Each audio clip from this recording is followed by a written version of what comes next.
Hey there, let's talk about transplanting into the garden from your started plants and what you need to do to the tops and the bottoms and the holes that you put in the middle. So when you're transplanting, dig a hole big enough for your root ball and then water it in. Water the hole first and then plant your plant and fill in the hole and water it again. That helps the soil come in contact with the roots better. And you'll notice that I took the tops off of this so that it can doesn't have so many leaves to keep hydrated. It can keep itself hydrated on this day. And a good day to do it is on a cloudy day. And when you take the plant out of its container, you'll notice that the roots are kind of sometimes balled up.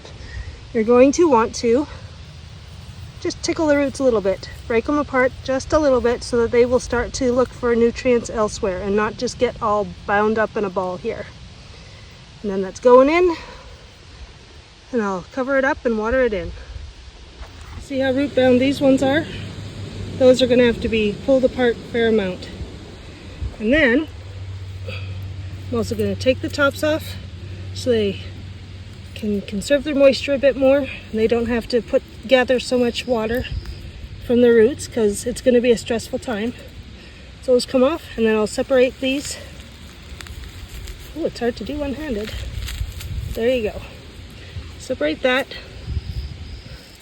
Just going to tease these roots apart a little bit, and in it goes.